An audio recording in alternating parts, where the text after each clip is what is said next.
Welcome in episode 19 of the Educational Duct Tape Podcast. In today's episode, Corey Mathias joins me to talk about formative assessment and ways to communicate digitally with students. We discuss a lot of tools, including Formative, Quizizz, PearDeck, Synth, and more.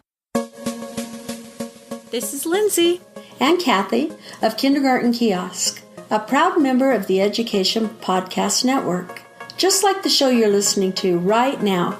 The opinions expressed are those of individual hosts.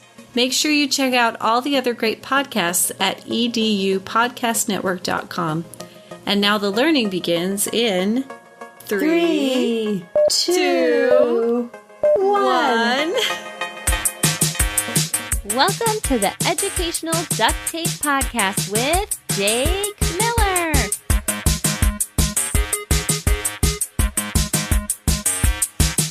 Howdy, partners. I reckon I'm mighty grateful that you've moseyed back on in for another episode of this here podcast. Yeehaw! Oh, goodness. I've got a conversation with the awesome Corey Mathias coming your way in this episode. I'm so excited that I was able to get him on the show and that I could share it with you. First up, a few other things to chat about, though. Last week, I didn't have time to share much duct tape or community content with you, so I'll do plenty of that today at the end of the show. An Apple Podcast review, a bunch of #EDU duct tape tweets, and a submission from the Educational Duct Tape Flipgrid. If you haven't shared on any of those locations, you should. It's your chance to hear your words or voice on the show, and in some cases, suggest some of the topics that we discuss. So before we dig into the rest of episode 19, I do want to do a little promo for episode 20 coming up next week. What a landmark, 20 episodes. I've been having so much fun, and I'm excited to celebrate episode 20 with a very special guest, the one and only Sylvia Duckworth. I've been following Sylvia on social media for probably 4 years now, and I just love her work with sketchnoting and her message that she has for educators and learners everywhere. So to prepare for next week's episode, I have a little contest here for you guys to participate in. So if you head over to Sylvia's Flickr page, that's Flickr, FLICKR.com/photos/Sylvia Duckworth. And I'll put that in the show notes. But if you head over there, there's a collection of a bunch of her sketch notes. You can't see all of her sketch notes here. You'd have to buy her first book to see some of her other sketch notes. But here are some of the newest ones. Some of her more famous ones are here. Some really wonderful ones involving some favorite quotes of mine. And in preparation for next week's show, what I'm asking you to do is go there, click through the different sketch notes that you see there, select a favorite, and when you found your favorite, click on the share button. It looks like a little arrow pointing off to the right, and share it to Twitter with the #EduDuctTape and mention how excited you are to hear Sylvia on next week's episode. I will choose 3 of the people that tweet between the airing of this episode and the airing of the episode with Sylvia to win free GIF or GIF stickers, and of course I'll throw in some podcast stickers and stuff like that. So again, go to Flickr, FLICKR.com/photos/Sylvia Duckworth, look through her sketch notes, select a favorite one, share it to Twitter or Instagram with the #EduDuctTape, say how excited you are to hear Sylvia, and her handle is @Sylvia Duckworth, on #EduDuctTape next week in episode 20. And again, I will select 3 of those people to receive some free stickers. Do you remember Fraggle Rock? I do. Whenever I talk about my upcoming adventures as an EdTech speaker, trainer, and consultant, it reminds me of the postcards that Gobo used to receive from his uncle traveling Matt. Remember that? He'd go out somewhere on the streets or in the park talking about the things that he had seen silly creatures, normally humans or dogs, doing. The silly creatures are now eating hot dogs, or I don't even know what he would say they were doing, but it was always the silly creatures. Well, in the alternate EdTech world where we are all Fraggles, that's me. I'm Uncle Traveling Matt.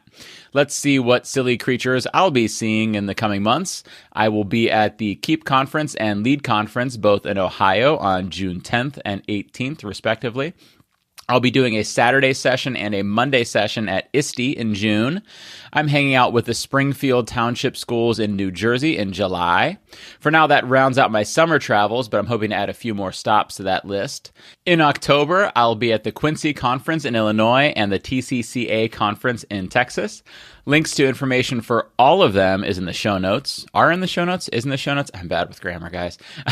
I'll also be doing video presentations in the online Teach with Tech Conference on July 23rd and a video interview in the Homeschooling Teens Global Summit in June.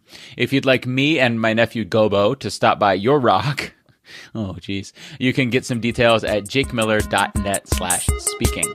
Oh, sorry. Hold on. Let me just grab my SoapBox from over here. Yeah. There we go. That's perfect. Climb up on there. We watched E.T. with our kids last week. Our kids, 5, 7, and 9 years old, had never seen it. And man, I felt like I hadn't seen it before. It's probably been 30 years since I last saw it. Have I even seen it since it was in the movie theater? And there was a ton that I did not remember from the movie. And that surprised me because I was a huge E.T. fan as a kid.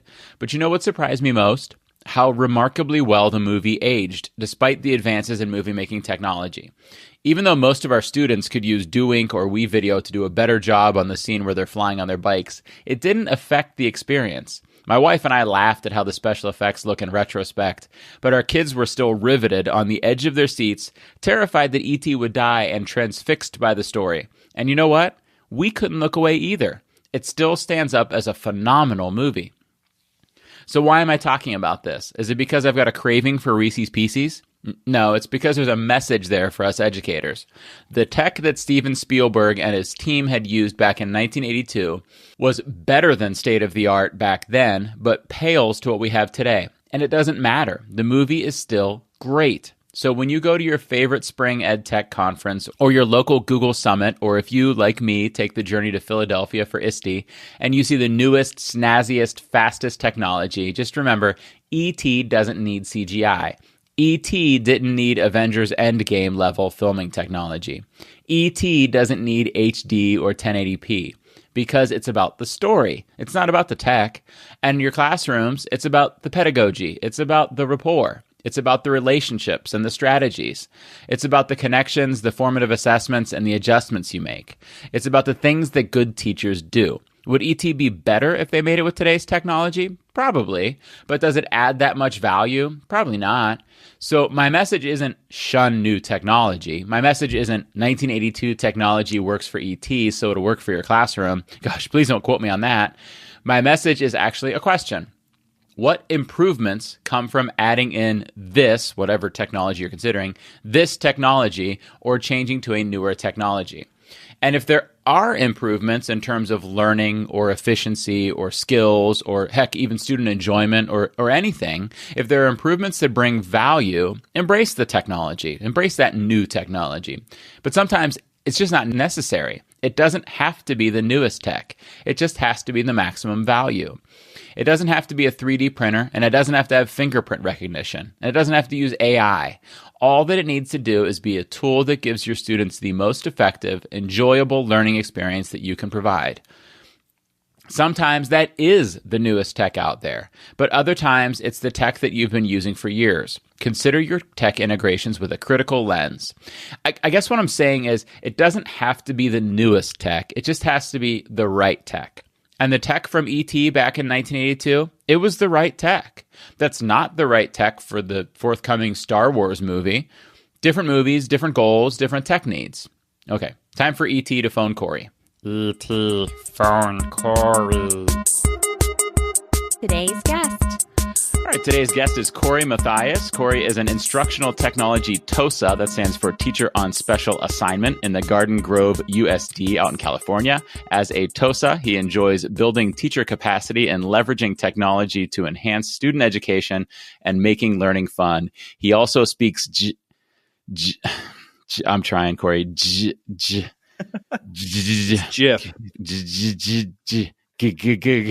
I can't do it. He also speaks that thing fluently and enjoys long walks along the beach. I'm glad that you brought that back up after putting in the mispronunciation of GIF. You made me feel a little happier with the beach thing in there.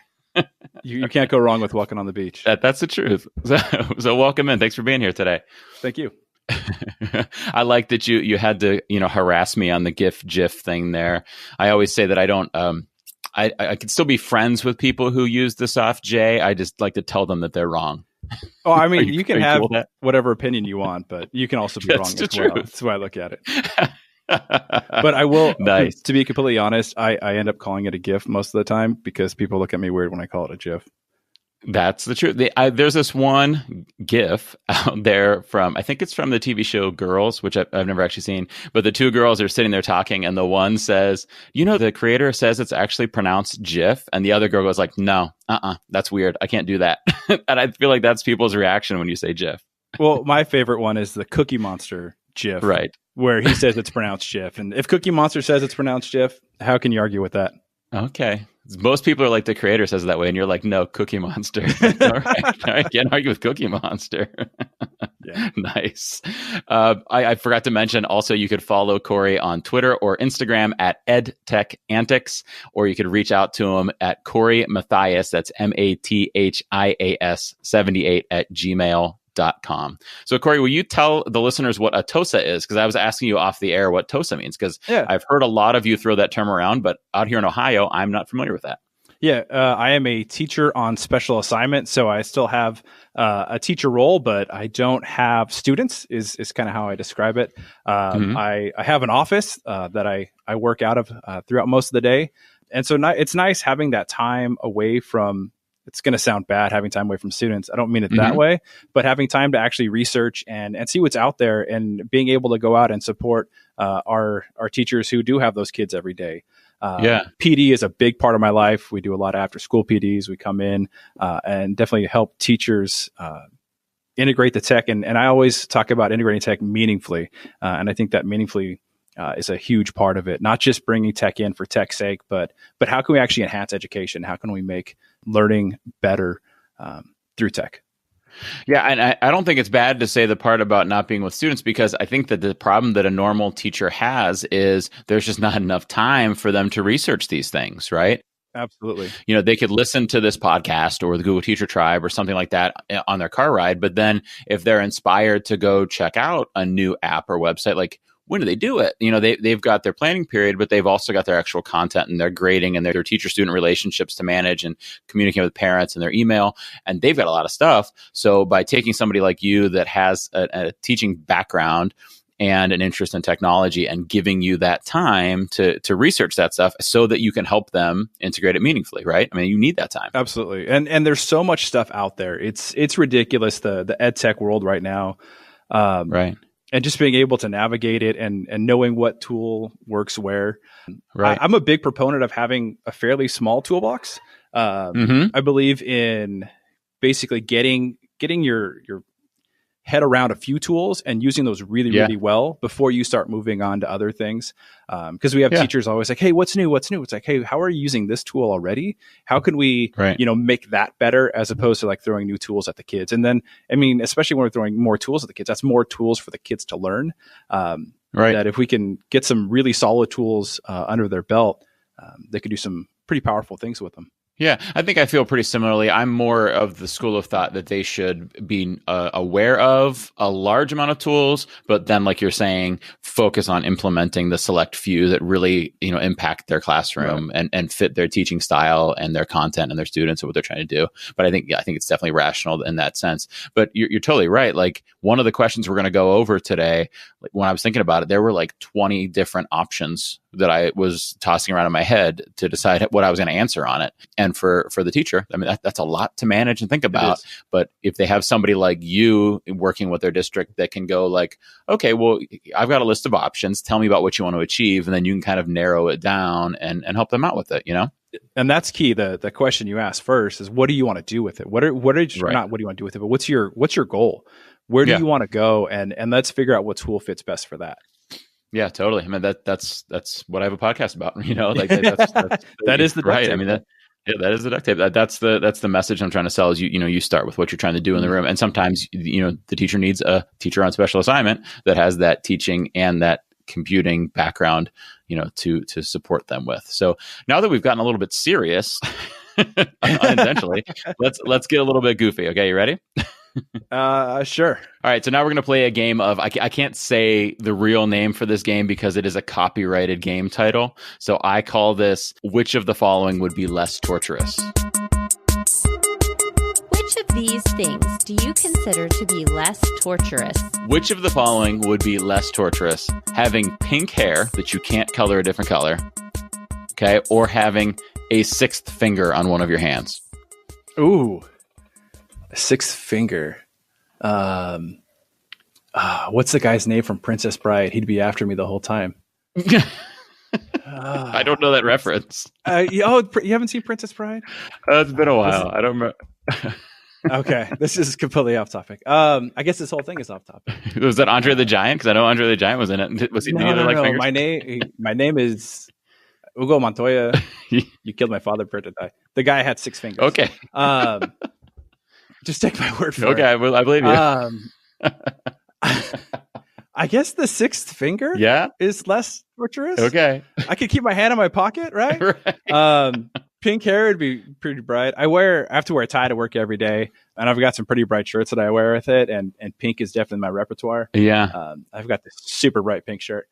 But having hair to go with that too would make it kind of over the top, I think. Right. Well, the problem would be when you were wearing something other than pink, right? Like if you were wearing your maroon shirt and had pink hair, like that's problematic right there. Totally. I worry about clashing all the time.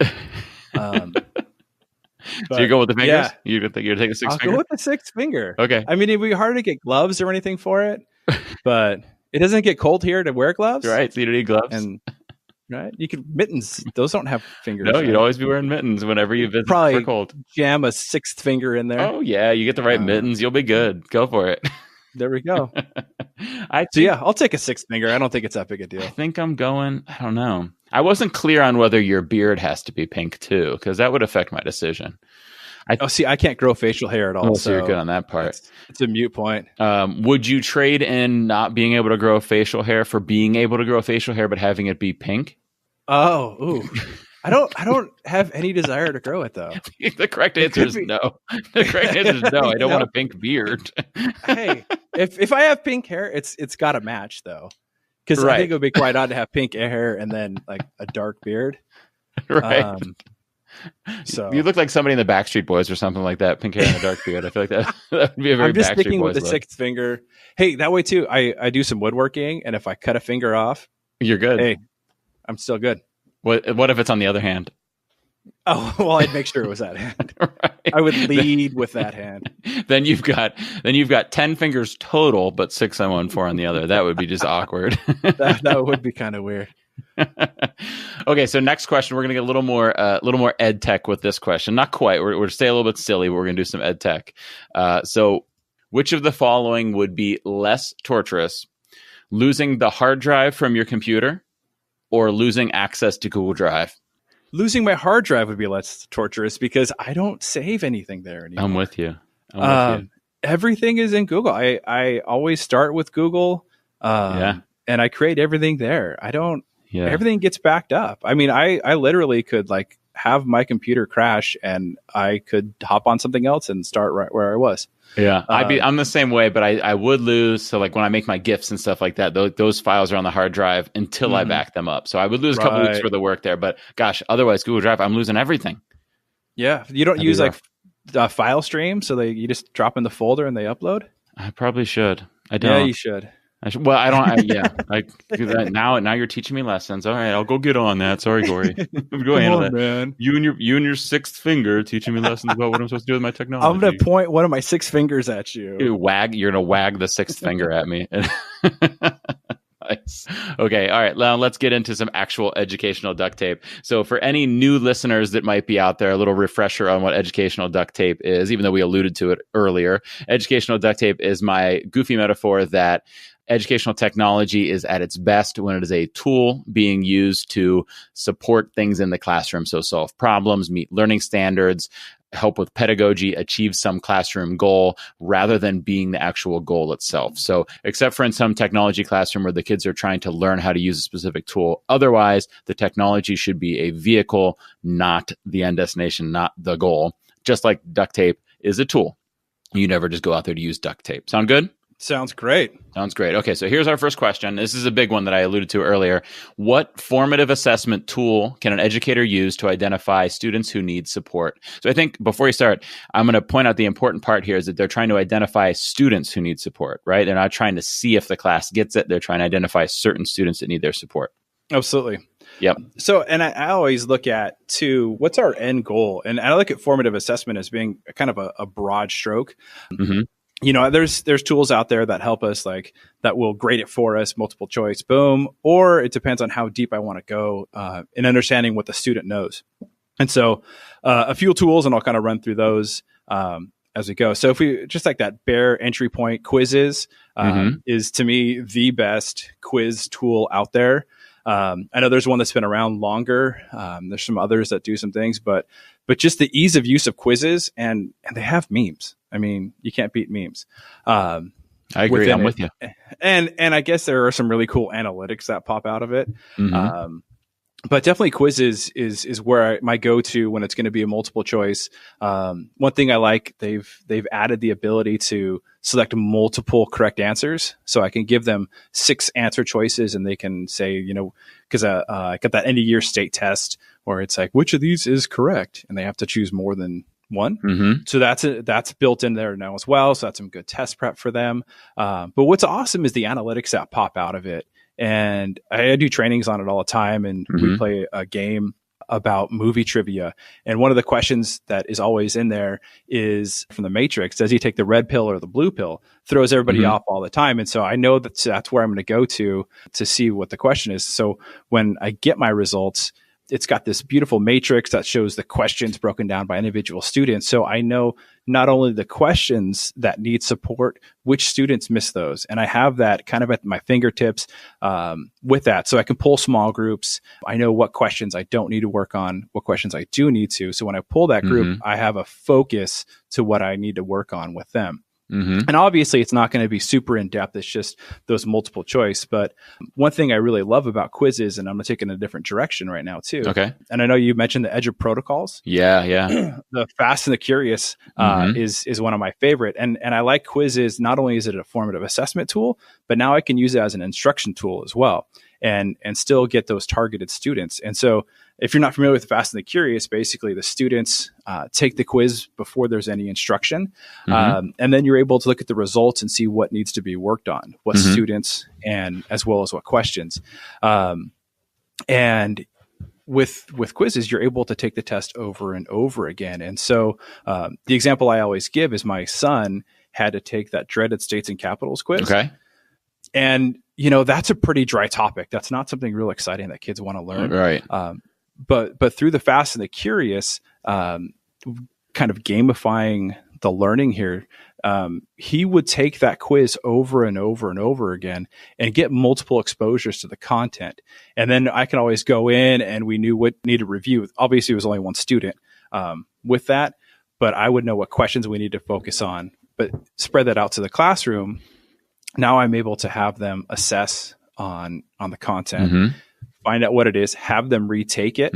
I know what students I can pull into a small group and move forward with that. So another great thing to do with that too, students compete against themselves. So he was able to look at his test, his results each time and bump that score up. And that was motivating for him, just being able to improve that. What I've also seen is them do class against other classes with it. And so the protocol says to go through, you do it, maybe 2 times the first day, 2 times the next day, 2 times the next day. And so it's just multiple exposures to it with it. And I can throw something else in there as well with, I don't know if you tried the PearDeck Vocabulary Factory. Yeah. Well, I haven't tried it out, but I'm so excited about it. It looks so cool. It's really cool. And so, instead of them just taking quizzes all day, it breaks them down into pairs. And then for each word, the students, the pairs, one has to write a definition, the other creates a picture, and then the group approves those, the drawings and the definitions to see if they move on. And the team with the most approved definitions wins.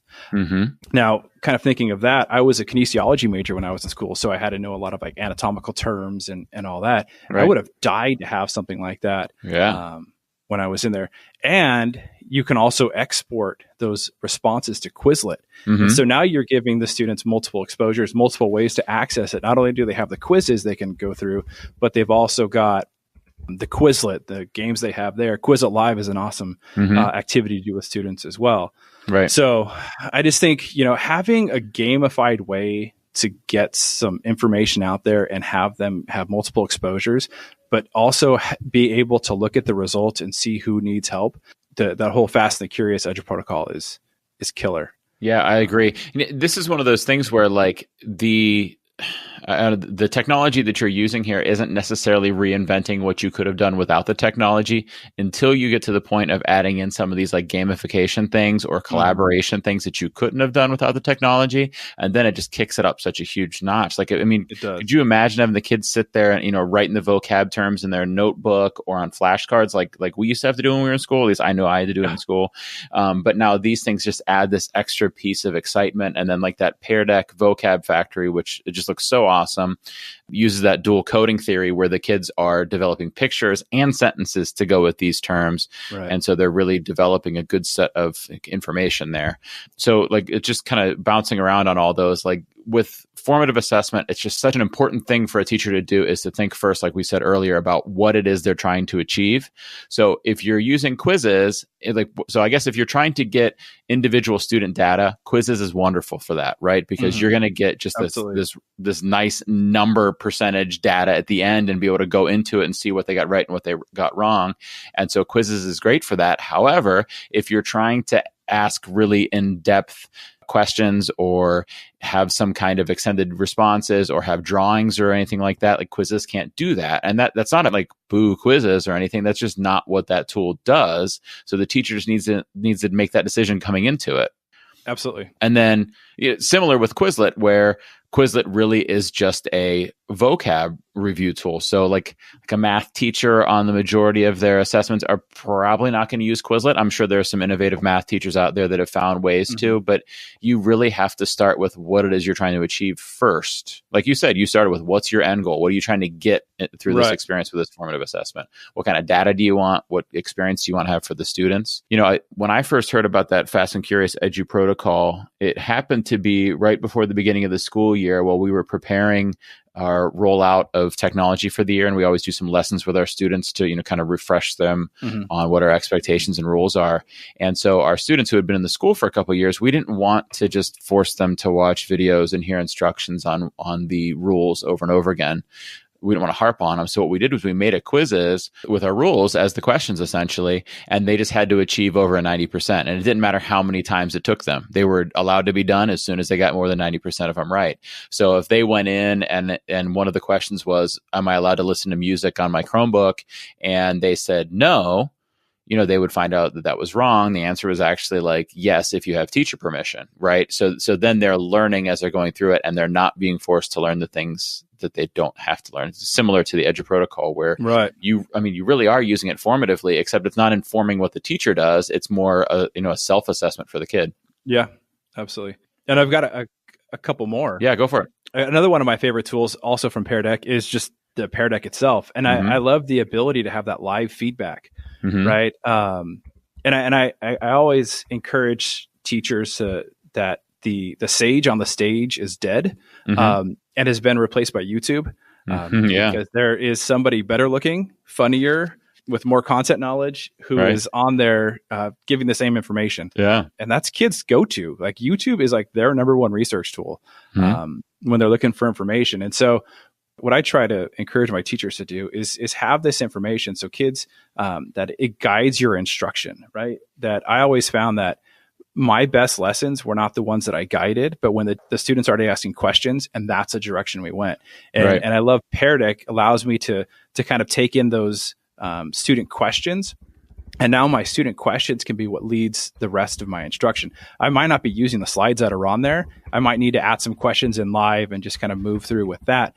But it's becoming authentic questions from the students as opposed to like, here's what Mr. Mathias wants to know with that. So I just find that so much more powerful when the kids, they actually have some ownership in it.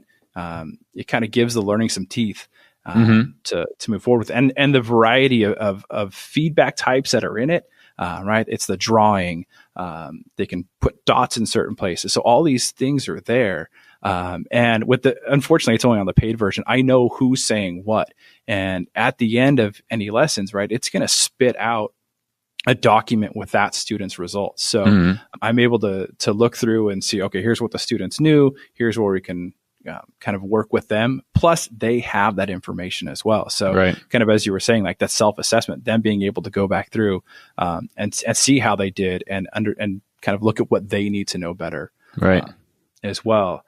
So I just think PearDeck, kind of that formative in the live, is a super powerful tool. Yeah. So for anybody listening who's maybe not familiar with PearDeck, which I doubt there is anybody that is, but if you're not, I don't want to make you feel bad. So to fill you in on what PearDeck is, PearDeck really, and you can correct me if I don't describe this well, Corey, is more like a lesson delivery tool. And it kind of guides them through a lesson. It can have some interactive pieces and some on their own pieces. You can embed in a lot of questions or just lead them through slides at different times. You can embed in things from out there on the web, but it has that formative assessment piece built into it. So it's a really great tool if you want to kind of deliver an entire lesson or mini lesson and have formative assessment inside of it. It's not like if you're just like, oh, I need to formatively assess their understanding of this, it might not be the tool you turn to. You might turn to, Quizizz or one of these other things. Right. But if it's the instruction or the learning and the assessment, then PearDeck is a phenomenal tool for it. Yeah. Mm-hmm. Yeah. It's that great, like one package, just boom. And it's one of those things I can kind of change on the fly too. If it's an open-ended question, I might, or if I'm not sure where this is going to go, I might just leave blank questions in there that they can draw. They can put text in there and kind of lead where we go with that. Like I've thrown lessons out the window before because just as the questions they were asking were amazing. Yeah, for those newbies to PearDeck, I'm also going to link into the show notes the new eBook that just came out recently. I just saw it about a week ago. Actually, they've got some really cool math templates. They've got SEL templates as well. And I've got those in a Wakelet that I can share. That'd be awesome. Also. Yeah. So lots of resources on that. Did you have any other formative assessment tools this you want one's to go with? Kind of not going to be obvious to anybody, but slides and drawings are two of my go-tos as well. I'm more of a slides guy, but Ryan O'Donnell has put together some pretty awesome templates that, if we can get in the mind of people and understand, especially in like literature, like, hey, what was this person thinking? Or in history, like, hey, what would an Instagram post from Washington look like as he was crossing the Delaware? Or what would a Facebook post look like? That if we can actually get in the mind and understand, that's showing some really deep understanding that student has with it. So that's one of my go-tos. It's interesting for the kids. It's engaging, and it really lets me know, do the kids get it? I also like the idea of them being able to go in and screencast whatever they've done. Screencastify is one of my favorite tools, and that's really going to get to the understanding of what they know. And this is much deeper than just that, like multiple choice. This is getting super deep understanding.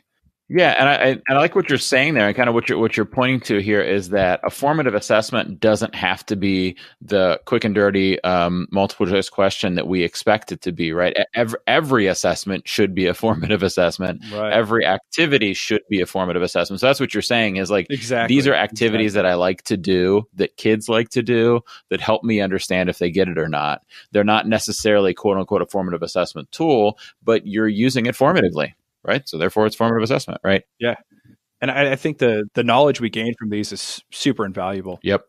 Yeah. So going back to your what's your end goal? Like if your end goal really is like, I want to look at the 120 kids I teach during the course of the day and figure out which 15 I need to provide differentiation to, Google Slides and Google Drawings or Screencastify are not the option you're going to use because that's going to take a long time for you to get through it. And then you're going to have to, kind of organize that list yourself. Whereas some of these other tools almost do it for you, but that's not a bad thing. It's just, what is your end goal? Right. Right. That's why I think we need a range of tools that depending on that information I'm looking for, I have a tool for it. Yeah.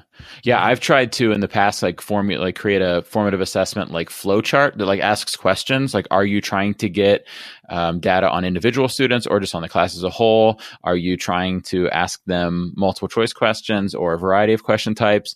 And this flowchart would then lead them down to the answer. But as I started to kind of jot out a diagram for it, I realized it was big, it was crazy. It was really hard to follow.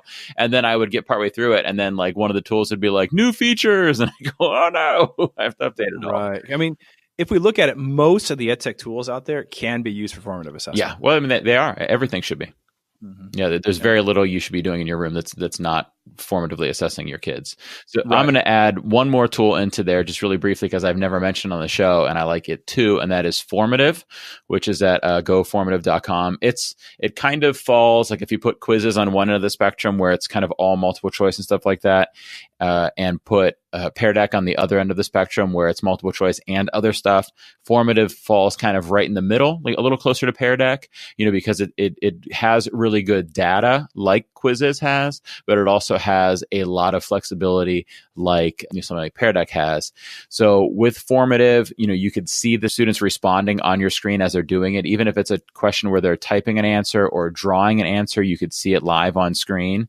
And then the teacher can click into the answer and actually give the kid get feedback live in the moment or ask them a question, and the kids will see it immediately on their screen as they're going through it.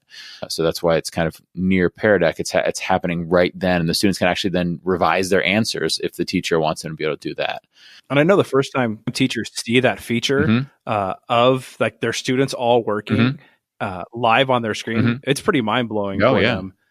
That it's at live view. It's pretty crazy. Right. Yeah. And you could very quickly identify who's maybe not working or who's confused or who's way off target on it and really identify those kids really quickly. So it gives you that live quick view to make decisions based on, but also they have some really rich, I'm going to call it longitudinal data where you can go and click and say, if you've used Formative 10 times in your class over the course of a school year or whatever, you could see each kid's 10 scores in a line and they're like color coded so you could see. So I could like look at Corey and see, oh, he did great for the first 8 assessments and the last 2 he really fell off. What happened during those last 2?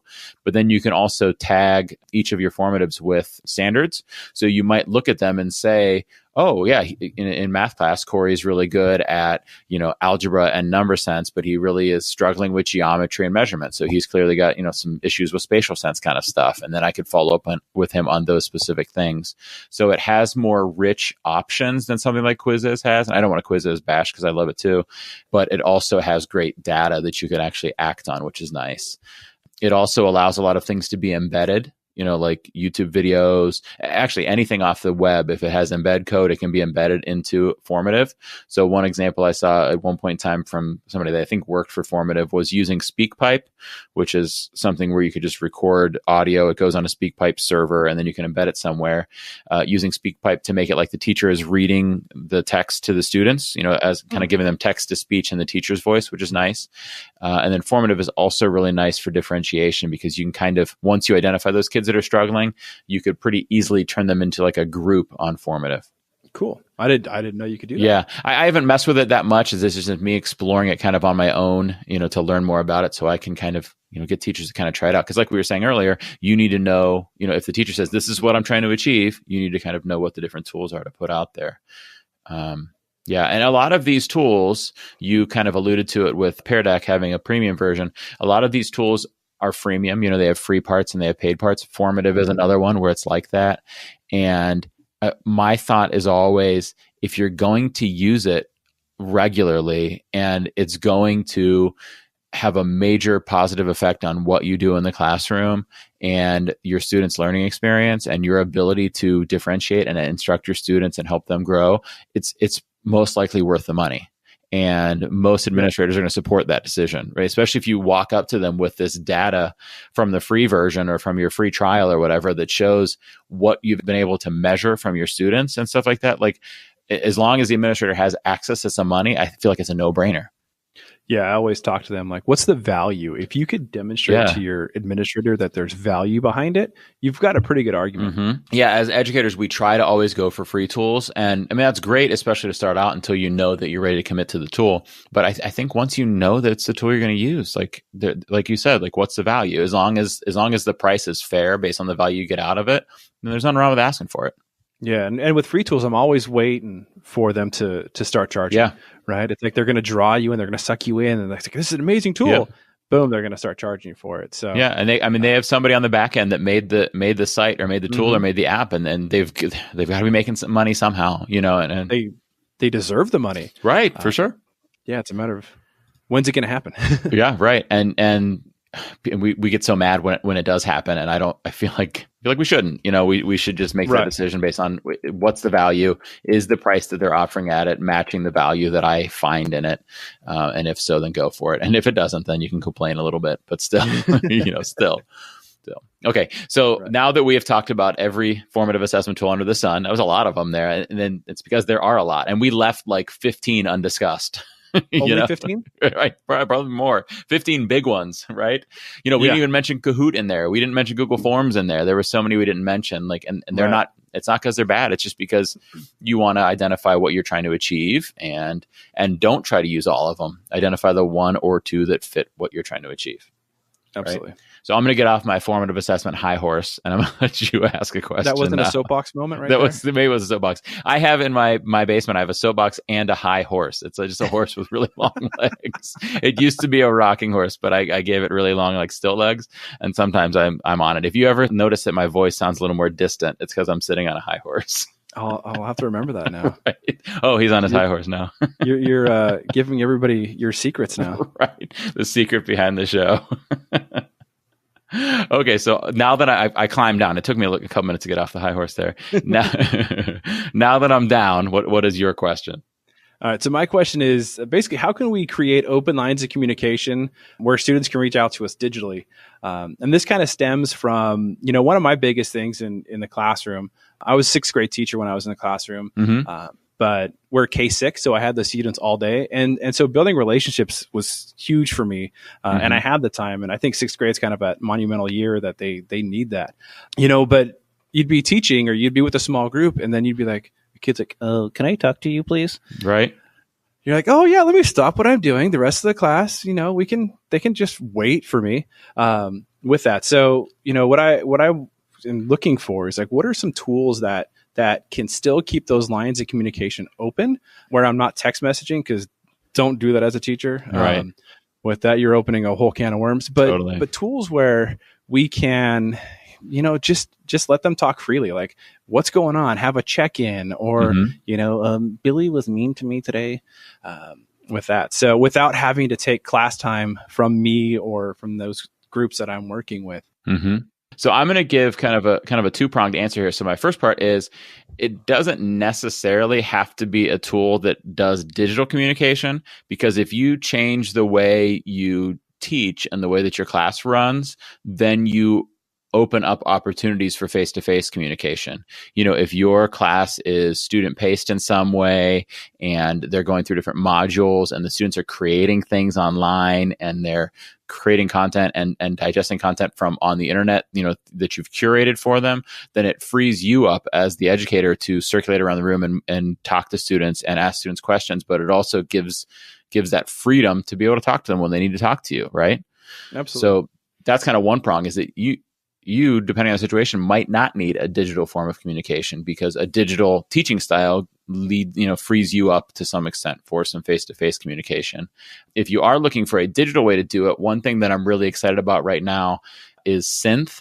Now, Synth came out of the company that's first was Swivel, which is the iPad stand that moves to take video of a group, which is actually a really cool tool. And then they did Recap.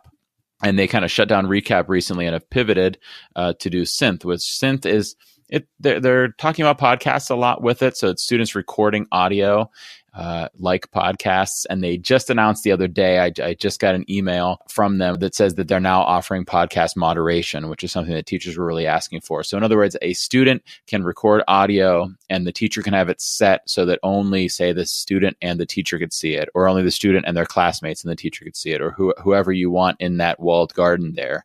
So it could literally be back and forth between the student and the teacher. So the student can be recording things in there and the teacher can then be following up on them. The downside of that, of course, is if all of your students are doing that, that's a lot of time to devote to that. The upside is you're really making a connection with these kids. So, obviously that's a great thing, but the tool is very new. They're kind of in a beta stage right now. So I haven't got to explore Synth that much, but I think it's got some promise there. Yeah, that sounds cool.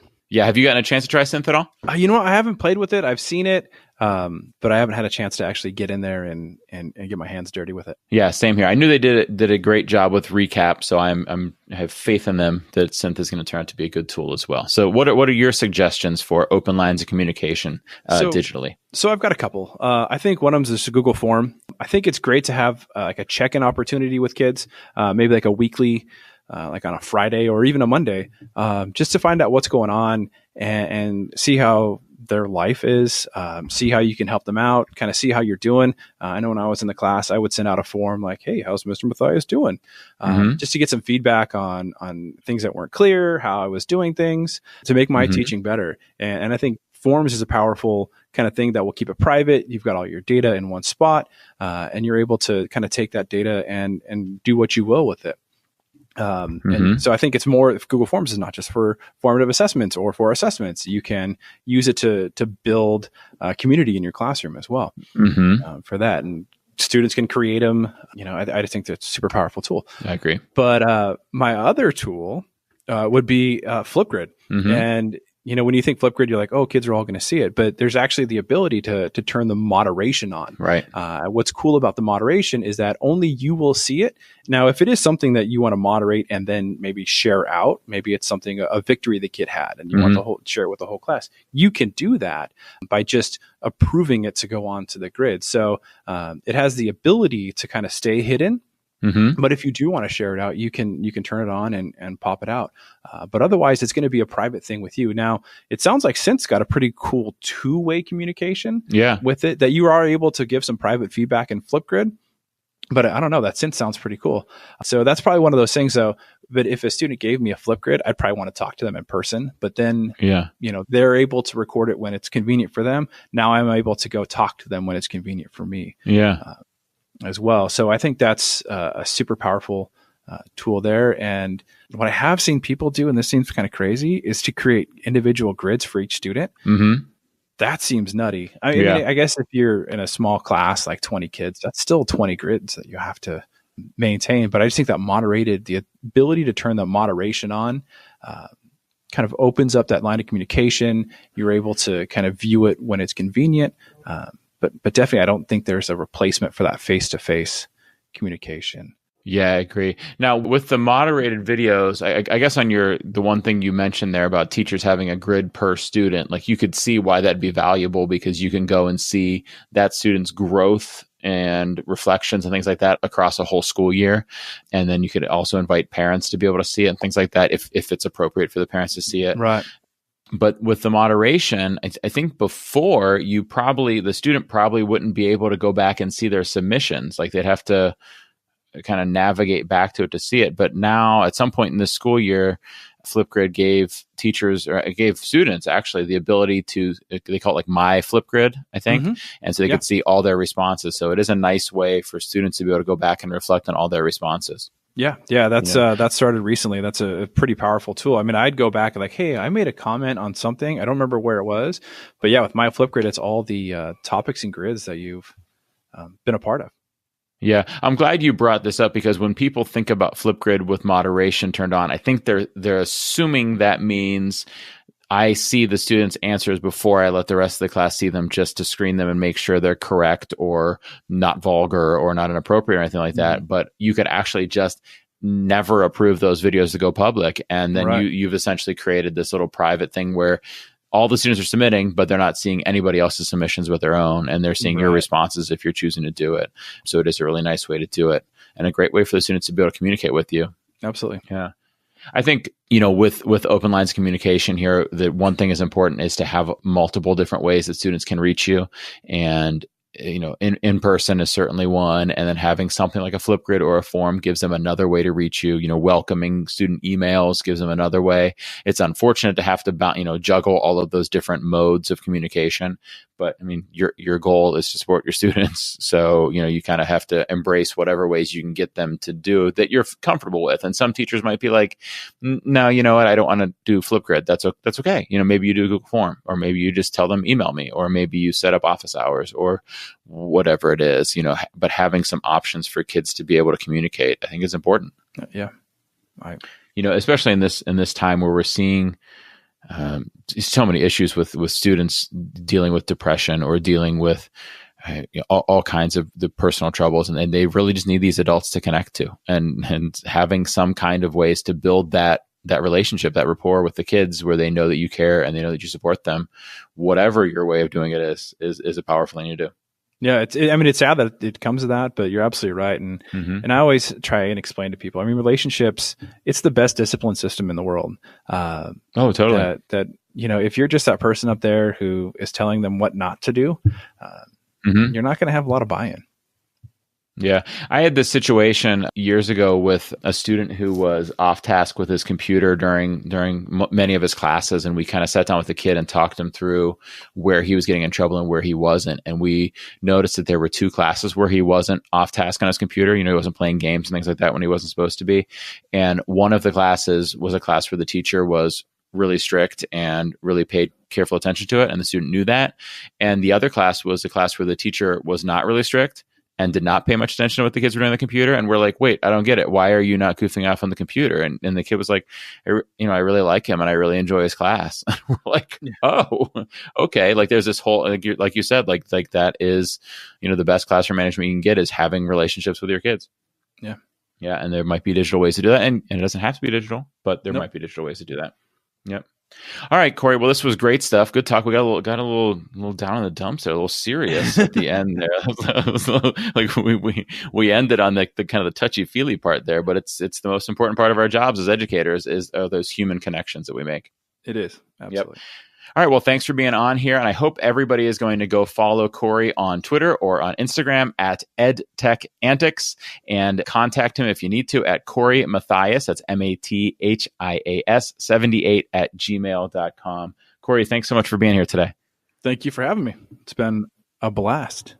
Indeed. GIF.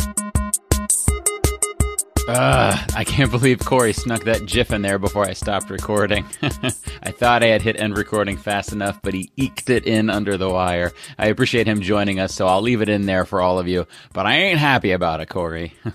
So let's see what our duct tapers have to share with us today. First up, an Apple Podcast review, which comes to us from AMC 1975. The review is titled Awesome, and it says, "This is an excellent podcast. Jake's ideas and enthusiasm shine as he shares solid ideas for integrating EdTech in the classroom. Definitely one of my favorites." Thank you so much, AMC 1975. I really appreciate it. And those of you who have not yet left a review on Apple Podcasts, I really would appreciate it. Or if you're using a different app that also has reviews in it, it would be mighty nice to receive a review in there as well. Next up, what's happening on the hashtag EDU duct tape Twitter sphere. This is 2 weeks worth of favorite hashtag EDU duct tape tweets. So the bar was pretty high to be the one selected to be discussed today. First up, we've got at Dr. McClard. That's our friend Lance. He shared, "Love the hashtag Shukes GIF, hashtag EDU duct tape mashup. After seeing this GIF, I can't help but wonder if at Virtual GIF," that's our friend Jen Giffen, "is vehemently against swim caps. They are basically half balloons on your head." And the GIF is I'm going to put the link to the tweet in the show notes, but it's a GIF of a swim cap filled with water falling from the air onto somebody's head and then going perfectly onto their head. And he's referring to Jen Giffen's odd fear, sorry, Jen, it is odd, of balloons, and shared his theory about her fear of swimming caps. Half balloons. I think he's right. Jen, what say you? Are you afraid of swim caps? Next up, at our booth, Rich asked a question of the hashtag EDU duct tape community, and it garnered tons of good responses. This one's not a funny one, but it is a good learning one. So if you were interested, I do recommend you check out this link in the show notes. His question was, "I have a student who is looking for savable animal videos to use as the background for at Doink tweets," so Doink, the iPad app, "green screen video project on iPad. Need some hashtag EDU duct tape instead of YouTube downloader then AirDrop option. Hashtag duct tapers lend a hand?" So essentially what Rich is saying here is his student is trying to put moving videos of animals in the background of a green screen video that he's filming. And currently they're downloading videos from YouTube using YouTube downloader, using AirDrop to move them from their Mac computer over to the iPad and then to put them into Doink where they're making the green screen video. And so I didn't know a better solution here. So I shared this out for Rich and I received tons of responses for him. And the original tweet received tons as well. So if this is something you're interested in, hop over to the show notes, click on the link to Rich's tweet and look at all of the responses. I've also linked in my retweet because it has some additional responses. So if you're interested, you want to look at both his tweet and my tweet and all the responses to both of them. There really is some great stuff in there. Next up, at Mrs. Payton First said, catching up on hashtag EDU duct tape at JakeMillerTech while cleaning the house for Easter Company, at Mr._Stitzel, that's another listener to the show. Just like when you were mowing, I was talking out loud to the podcast. Husband says, who do you keep talking to? So I responded and I told Missy, tell him I'm talking to Jake, to which her coworker Molly Clodor responded with a Jake from State Farm gif. Good one, Molly. That one really, that one caught me there. That was a very well-placed gif. Who are you talking to? It's Jake from State Farm. No, it's Jake from hashtag EDU duct tape. Next up, a tweet from @SpecialTechie, our guest from last week. Pam Hubler was responding to a tweet from listener Vicky @33. And Vicky, I apologize if I'm pronouncing your last name wrong. You're going to have to correct me if I am. Hoipel shared about her excitement for using and revising HyperDocs after last week's episode and asked Pam if she had advice. So Pam gave a couple pieces of advice, but this was my favorite. She said, when sharing learning targets with students, sometimes you can even ask them how they could show you that they can demonstrate the information. Kind of like Shark Tank, they have to propose an idea and go from there. Hashtag EDU duct tape. I love that, Pam. That's really cool. So in other words, they have to actually say, this is how I want to prove to you that I understand it. And they have to stand up in front of you and explain why they would do it that way. And you have to approve it. Very, very, very cool idea. And it puts the kids in charge of choosing the correct technology for their goal, which is a skill kids do need to develop. So that's really awesome. Next up, @Dana Clement said something I thought was super profound / original. Realized I stole it from @JakeMillerTech, hashtag EDU duct tape SoapBox moment for the week. Hashtag oops, hashtag failed at something ambitious. I think this is the first time that something I have said has been referenced as being super profound, Dana. Worse yet, when somebody else said it. This made me laugh, though. I've done this myself before, saying something and then realizing that you're just quoting something that you heard elsewhere. I hope everyone around you still gave you credit for your wise words, though, because you deserve it, Dana. Next up, @C Nansen. Craig tweeted to me @SpecialTechie, which is Pam Hubler, and @JHuff24, which is Josh, who asked the question in last week's episode, and said, I enjoyed listening to the discussion about student tech motivation on episode 18 of the hashtag EDU duct tape podcast. I would have liked to join in. Here are some of my thoughts. Craig then shared his reflection on that discussion from last week, and he had some great thoughts. I've linked them in so that you can all check them out here if you'd like and join in on the discussion with Craig. So a few weeks ago, listener Allison McCutcheon inspired me to ask the duct tapers to share pictures of where and when they're listening to the show. So far, she's probably the champ, what with her pictures of beautiful California running trails, but it's been fun seeing everyone else's duct tape listening locales. Duct tape listening locales. I like that. This week, Jennifer Conti @Conti_Jen shared a picture of her dashboard for one episode and then an airport for another. Susan Applin shared a picture of her rainy windshield, hopefully while at a stop sign, Susan. Crystal Bloom @SuperCrystalB shared a driver's seat selfie after dropping her kiddos off at daycare. She said the driver's seat's the only spot that she gets a chance to listen. I'm assuming, Crystal, that before you dropped them off, you were not listening and you were being forced to listen to JoJo Siwa or some garbage like that. And I know that parent life, Crystal. Next up, our new hashtag EDU duct tape tweeters of the week. We've got @AlexaSnyder15, @BetweenTheJohns, which is not a show about potty PD as Pam Hubler shared about last week. It's actually a ed leadership podcast from two guys named John. So not Johns like toilets, Johns like guys. And sounds like some intelligent ones, and they're great because they're listening to educational duct tape. So thank you, Johns. Next up, @CrabsBlabs. @EdTech Therms or Thermies, and @Great Handshake. Great Handshake. That's an interesting handle there. Next up, let's hear from Hunter McConnell on the educational duct tape Flipgrid. Hey Jake, my name is Hunter McConnell. I'm an instructional technology specialist in Tyler, Texas. My Twitter is @McConnellH88. I've actually reached out to you here recently about podcasts. So I wanted to give some feedback on, I believe it's episode 11. Y'all were talking about a quick way to formative assess kind of in the middle of a lesson. And I think another tool for that is Plickers. And so if you're not familiar with Plickers, it's a web base and you have to download these little cards. So again, taking into consideration that you've already have these cards to the students, You can go into Plickers and quickly, within like 2 minutes or less, you can make a question. And then there's also an app on the phone. You can do it on your phone as well.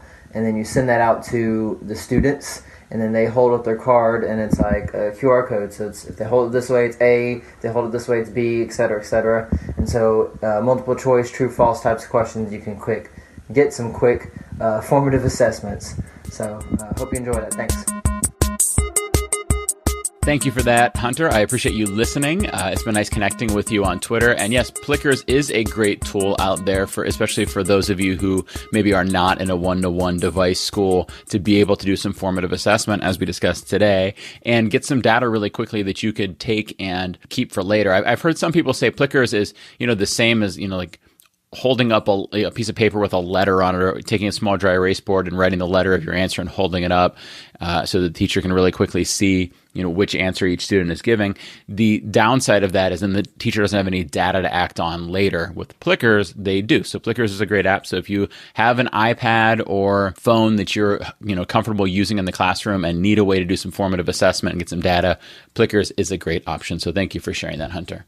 All right, well, that does it for Educational Duct Tape episode 19. I can't believe we're up to 19. I'm very, very excited about our guest for episode 20 next week. We're marking the big milestone of 20 episodes with the awesome Sylvia Duckworth.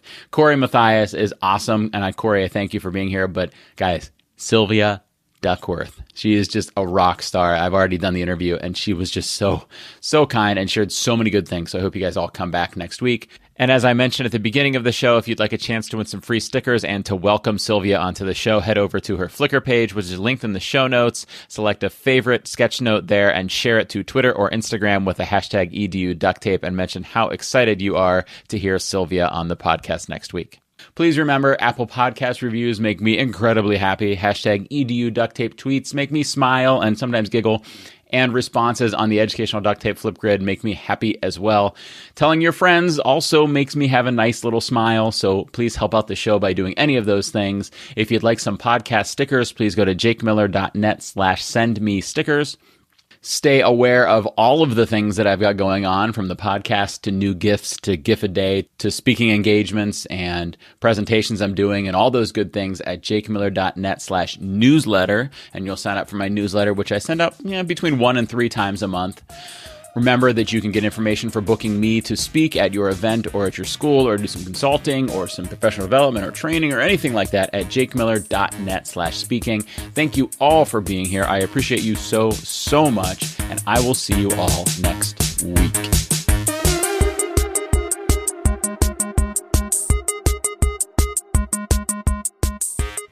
Thank you for listening to the Educational Duct Tape Podcast. Please visit eduducttape.com to join the discussion, share possible topics, inquire about being a guest, or contact Jake. And remember, duct is spelled with a T, not a quack quack K.